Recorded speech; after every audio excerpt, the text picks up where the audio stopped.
Olá, meu amigo, minha amiga, muito obrigado por vocês estarem aqui e hoje completamos mais de 20 milhões de visualizações dos nossos vídeos. Gente, é uma marca espetacular para quem começou há pouco mais de um ano. Eu quero agradecer muito a todos vocês, aqueles que já conhecem, estão inscritos aqui no nosso portal desde o começo. Vocês ajudam muito a que reflexões que a gente trava aqui cheguem a um número muito maior de pessoas, porque esse número, 20 milhões, são as pessoas ou são as visualizações no YouTube. Sem falar o tanto de visualizações que o nosso vídeo é replicado, ele alcança fora dessa plataforma, né? Nos canais de vocês, quem coloca no Face, quem coloca no Instagram, quem coloca, enfim, todas as redes possíveis. Então, quero agradecer muito a vocês por estarem aqui. E você que está chegando agora, a sua inscrição é muito importante. Você é muito bem-vindo, porque quanto mais a gente amplifica o nosso portal, mais pessoas interessantes a gente vai convidando. A gente já trouxe vários parlamentares, vários políticos de várias tendências. Se você entrar aí no nosso portal, você vai ver as nossas lives. Fizemos lives com Heloísa Helena, ex-candidato a presidente da República, com Ciro Gomes, teve uma audiência muito grande, o deputado Molon nessa semana, o ex-deputado Adi Damush, advogado do ex-presidente Lula. O ex-presidente a gente não conseguiu trazê-lo para o nosso papo aqui, mas ele está...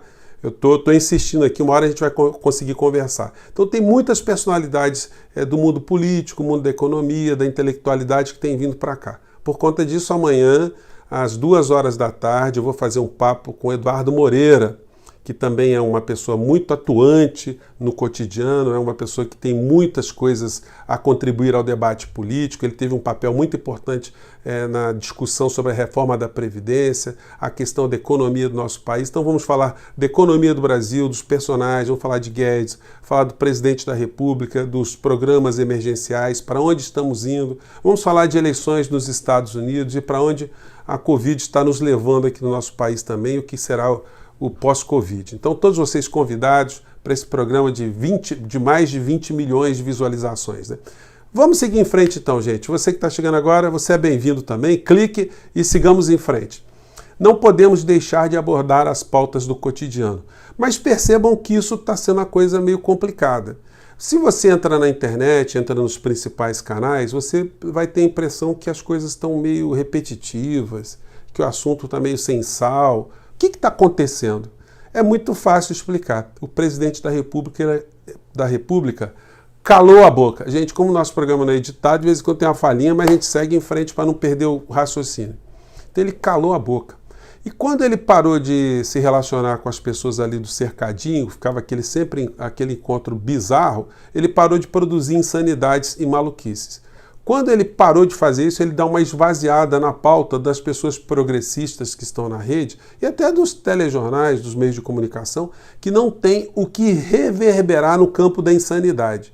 Porque quando você reverbera uma insanidade, você não tem como deixar de imprimir ali um componente emocional, porque você fica indignado como é que alguém é capaz de falar uma aberração tão grande. E como o presidente ele produz aberrações umas atrás das outras, quando ele fica calado, dá uma acalmada geral.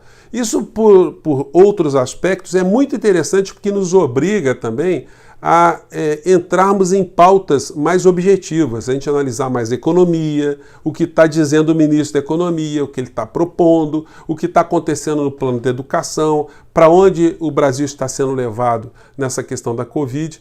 E isso também acontece com o pessoal da direita.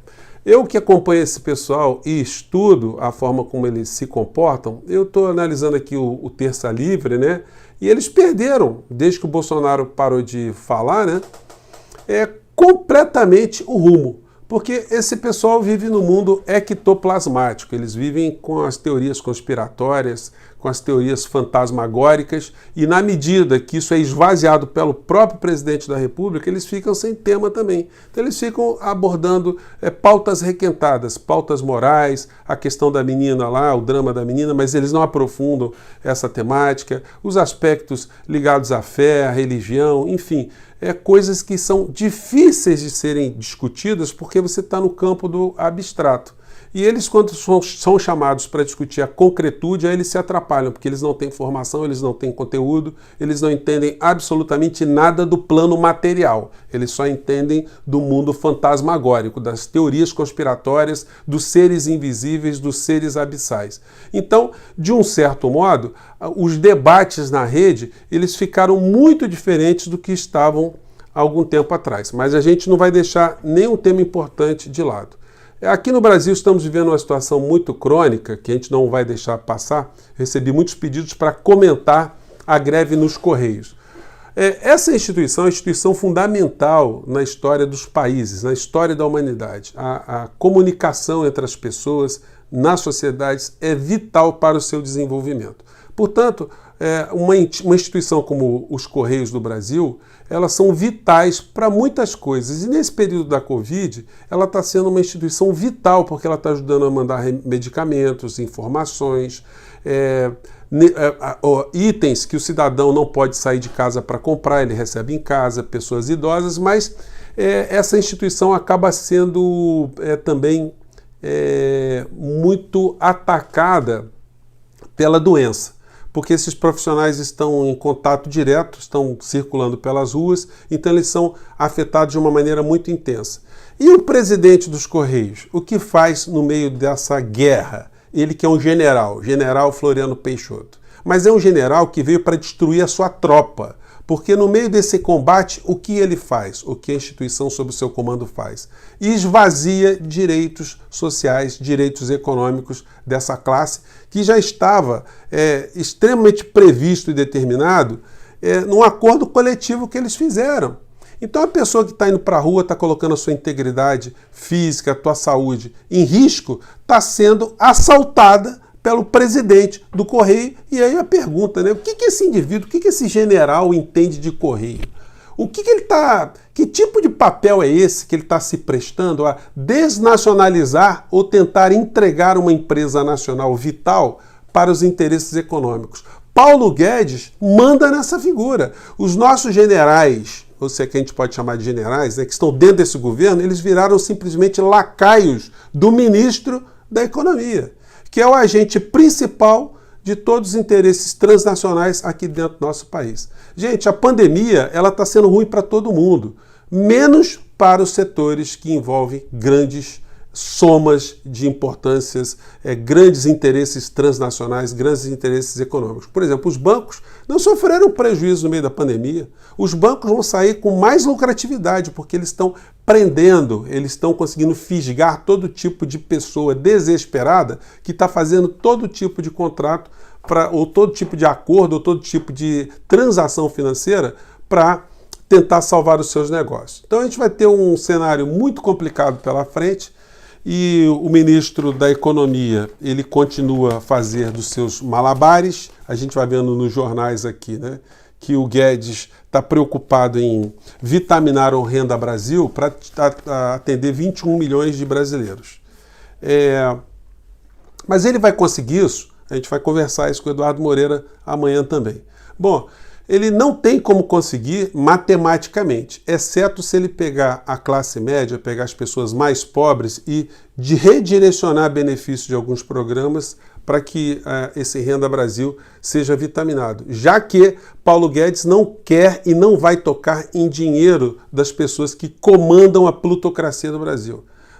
O governo do dinheiro. Ele não vai tocar em dinheiro de banqueiro, das fortunas individuais, dos bilionários, das grandes propriedades, dos grandes latifúndios, das remessas de lucro para o estrangeiro, nos interesses de empresas estrangeiras do nosso país. Nada disso será tocado por Paulo Guedes. Então ele vai simplesmente querer remanejar daqueles que já têm pouco para os que não têm absolutamente nada.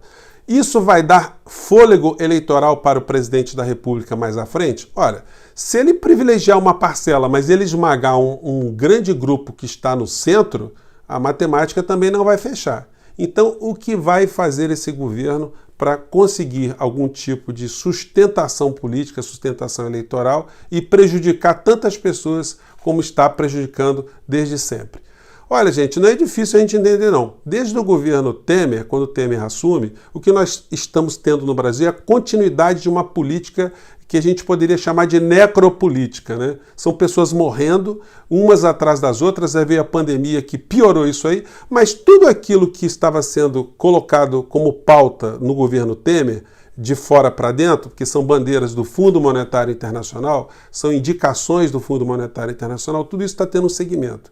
Reforma da Previdência, reforma tributária, reforma administrativa, teto de gastos, tudo isso apenas está tendo agora um presidente falastrão que funciona como um grande palhaço no centro desse circo, sem querer ofender os palhaços, enquanto o assalto está acontecendo do outro lado.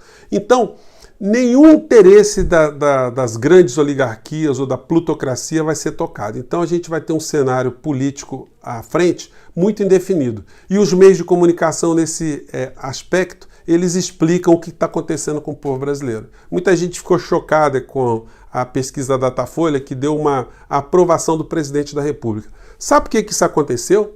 Porque desde o começo, quando houve a pandemia, eles não falaram uma linha que a responsabilidade desse morticídio que estava se anunciando era do presidente da República. Então eles pouparam, e ainda continuam poupando, né? Porque eles estão mantendo ali o presidente da República como se fosse uma pessoa doente, uma pessoa em estágio terminal, e eles estão dando sedativos, porque quanto mais eles esticarem esse ser nessa condição, mais a área do assalto vai trafegando de uma forma muito livre. A gente vai ver essas briguinhas de fachada deles, eles xingando os marinhos eventualmente colocando uma notinha aqui ou acolá, um colunista reclamando aqui ou acolá, mas eles não vão mexer na área econômica. E mesmo que a área econômica cria uma situação tão radical que Guedes seja expelido, eles vão arrumar um jeito de colocar um Guedes menos falastrão. Um Guedes que vai praticar no nosso país a mesma destruição sem o mesmo tipo de aparição cênica insana que essas criaturas têm no nosso cotidiano. A solução do nosso país passa pela mudança de governo. As pessoas que estão aí estão todas comprometidas numa pauta que não nos pertence. É uma pauta de fora para dentro, uma pauta de transformar o Brasil cada vez mais numa colônia, cada vez mais o povo brasileiro sem educação, sem conhecimento, sem informação e sem condição de reagir a tudo que é feito contra esse mesmo povo brasileiro.